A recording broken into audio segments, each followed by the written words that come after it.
बच्चे कमेंट करके पूछ रहे थे sir state wise cut off बताइए। एक चीज मैं आपको क्लियर कर देना चाहता हूं कि कुछ स्टेट ऐसे हैं जो हाई कट ऑफ स्टेट हैं, जैसे दिल्ली है, राजस्थान है, यहाँ पे कट ऑफ ज्यादा जाता है। कुछ स्टेट ऐसे जहाँ पे कट ऑफ कम रहता है। लेकिन एक चीज आप समझ लीजिए कि जहाँ पे कट ऑफ ज्यादा जा रहा है वहाँ ऑल इंडिया कोटे से कॉलेज को बुक करना ज्यादा अच्छा रहता है, आपको अच्छा कॉलेज मिल जाता है एज कम्पेयर टू स्टेट कोटे से आप कॉलेज को बुक करें।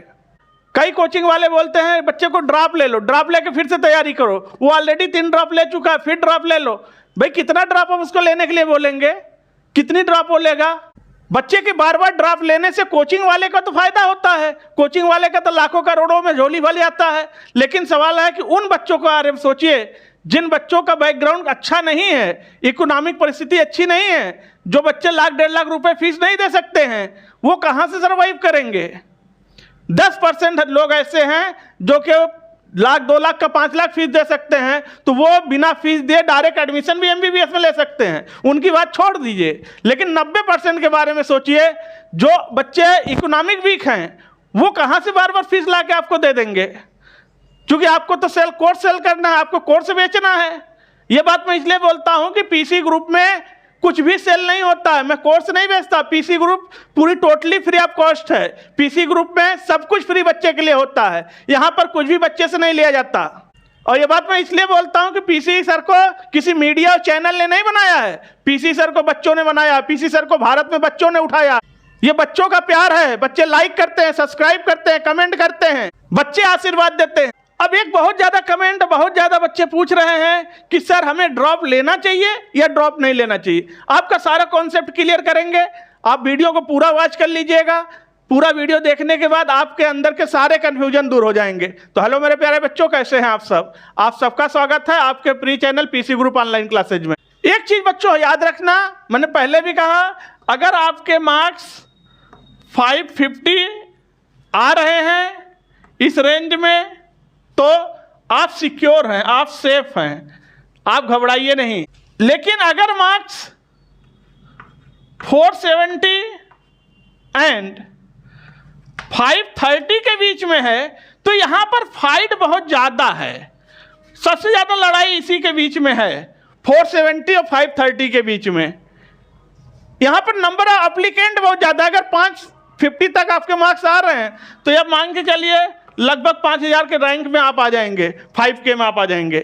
लेकिन अगर आपका मार्क्स 470 530 के बीच में लाई कर रहा है तो इसके बीच में नंबर ऑफ स्टूडेंट बहुत ज़्यादा हैं। नंबर ऑफ स्टूडेंट ज़्यादा होने की वजह से यहाँ पर फाइट बहुत ज़्यादा है। यहाँ पर कुछ लोगों को मिल भी सकता है कॉलेज एमबीबीएस, हो सकता है कुछ लोग बाहर भी हो जा न पाए।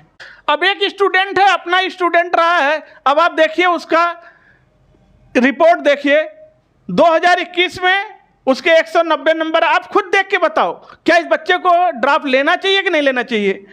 2021 में उसने पाया 190 नंबर, 2022 में लाया 240 नंबर, 2023 में लाया 400 नंबर, 2024 में लाया 590 नंबर और 2025 में इस साल वो पाया 410 नंबर। अब आप बताओ, 1 drop, 2 drop, 3 drop, already 3-4 drop इनके हो गए। अब क्या इसे फिर से ड्रॉप लेना चाहिए?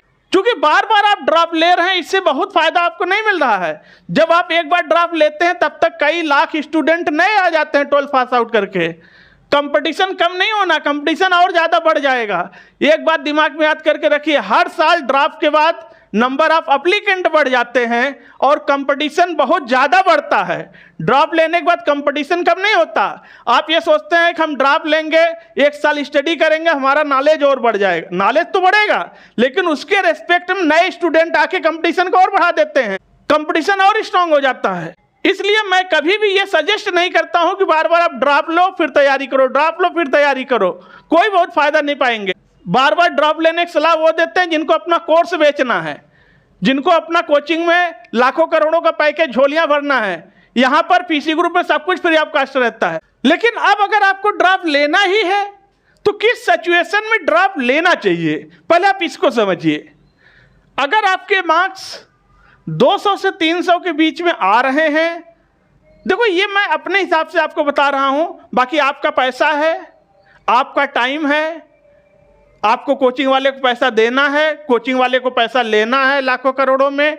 लाख 1.5 लाख रुपए आपके पास पड़े हुए हैं, आप ले जाकर दो, कोई दिक्कत नहीं।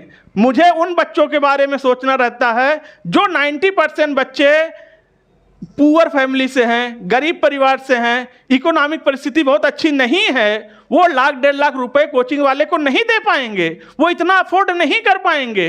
वो 90% बच्चे मैं पढ़ाता हूं, इसलिए मैं कह रहा हूं ड्रॉप बहुत समझ बूझ के लेना चाहिए।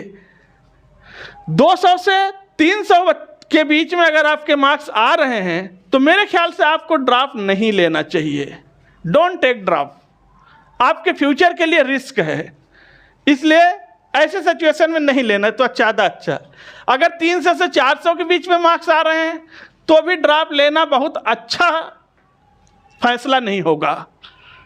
अगर आपके मार्क्स 400 से 80 के बीच में आ रहे हैं तो आप ड्रॉप लीजिए, तो आप रिस्क लो, क्योंकि ऐसे कंडीशन में बच्चे की तैयारी बहुत अच्छी है, ऐसे कंडीशन में स्टूडेंट बहुत क्रीम लेवल का है, वो लक बाई चांस कहाँ पे मिस कर रहा है, उससे कहाँ पर गलतियां हो जा रही हैं उसके बारे में तो नहीं कह सकते, लेकिन ऐसे सिचुएशन में आप अगर रिस्क लेंगे, ड्रॉप लेंगे, तो फैसला आपके पक्ष में आने में बहुत देर नहीं लगेगा।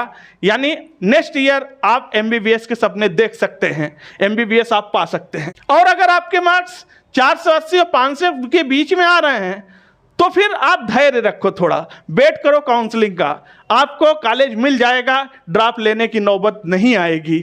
लेकिन आपके अंदर पेशेंस होना चाहिए, धैर्य होना चाहिए। हमने देखा कई फैमिली, कई परिवार वाले ऐसे हैं, अभी नीट का एग्जाम दिए कई दिन हो गए, 1 हफ्ता लगभग हो गया, अब उनके फैमिली वाले उन्हें बहुत ज़्यादा प्रेशराइज कर रहे हैं बच्चे को।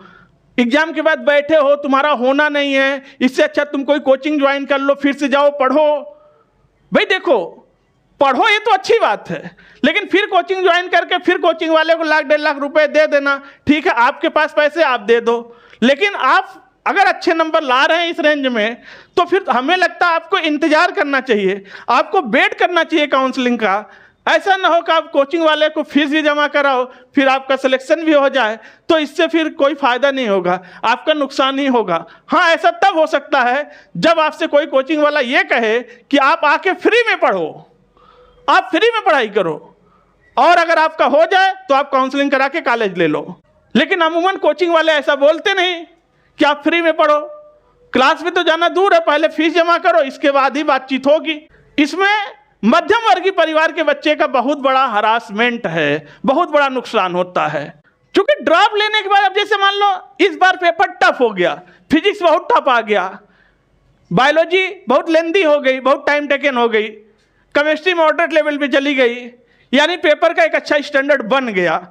एनटीए को जो खेल खेलना था एनटीए ने खेल दिया, एनटीए ने अपना स्टैंडर्ड बढ़ा लिया, लेकिन आपका स्टैंडर्ड बहुत ज़्यादा गिरा दिया। अब ऐसे सिचुएशन में इस बात की कोई गारंटी नहीं है कि आप ड्रॉप ले लिए तो अगले साल आपका पेपर हल्का आएगा और आप अच्छा कर ले जाओगे, क्योंकि डे बाय डे कंपटीशन बढ़ना है, कंपटीशन कभी घटता नहीं है। कोई गारंटी दे के नहीं कहेगा कि आप ड्रॉप ले लो, अगले साल पेपर डाउन होने वाला है। इस साल फिजिक्स कम बहुत टफ हुआ, हो सकता है अगले साल बायोलॉजी बहुत टफ आ जाए, तो ये सीक्वेंस तो लगा रहेगा कंपटीशन में। अब रही बात जो बच्चे अब तैयारी करने आ रहे हैं नीट 2026 के लिए, वो पूछ रहे हैं उनके लिए क्या होना चाहिए। नीट 2026 वाले, नीट 2026 के लिए जो नीट 2026 के बच्चे तैयारी कर रहे हैं, नए नए आ रहे हैं, पढ़ रहे हैं, उनके लिए मैं इतने कहना चाहूँगा कि आपका जो सब्जेक्ट एक्सपर्ट है बहुत अच्छा होना चाहिए, क्योंकि किसी सब्जेक्ट में बच्चे का कितना मन लग रहा है, नहीं लग रहा है, ये टीचर के ऊपर डिपेंड करता है। टीचर ही सब्जेक्ट के अंदर जान फूंक देता है, टीचर ही सब्जेक्ट के अंदर इंटरेस्ट पैदा करता है कि नॉन इंटरेस्टिंग सब्जेक्ट को भी बच्चा अच्छे से पढ़ने लगे, उसमें उसका इंटरेस्ट इतना डेवलप हो जाए कि उस सब्जेक्ट के प्रति बच्चे का रुझान बढ़ जाए और वो सब्जेक्ट उसका स्ट्रांग हो जाए। ये टीचर की बहुत बड़ी लायबिलिटी होती, बहुत बड़ी जिम्मेदारी होती है कि बच्चे के लिए सब्जेक्ट को इंटरेस्टिंग बनाना। क्योंकि ये साइंस के सब्जेक्ट होते हैं, चाहे फिजिक्स हो, केमिस्ट्री हो, बायोलॉजी हो, ये साइंस के सब्जेक्ट होते हैं, इसमें इंटरेस्ट डेवलप करना बच्चे का बहुत ज़्यादा होता है। जो कि अगर कोई सब्जेक्ट बच्चे को बोरिंग लगा तो बच्चे का वो सब्जेक्ट वीक होने लगेगा, और जैसे ही सब्जेक्ट उसका वीक होने लगेगा वो सिलेक्शन से बहुत दूर होने लगेगा, और यही आपके साथ हुआ है। आप अपने दिल पे हाथ रख के बोलिए, आप अपने दिल पे हाथ रख के देख लीजिए, पढ़ाई के दौरान जो सब्जेक्ट में आपका कम इंटरेस्ट था उसी सब्जेक्ट ने आपको धोखा दे दिया, उसी सब्जेक्ट में आपके नंबर कम हो गए। तो इस बार 2025 में नीट में, तो इस बार 2025 के नीट में किस बच्चे के कितने स्कोर आए हैं वो कमेंट करके आप बताइए, और साथ साथ ये भी बताइएगा आप किस स्टेट से हैं, ये भी कमेंट में लिखिएगा। और आप वीडियो को लाइक कर दीजिए, चैनल को सब्सक्राइब कर दीजिए, बेल आइकन प्रेस कर दीजिए और एक प्यारा सा कमेंट करिएगा। Thank you, take care.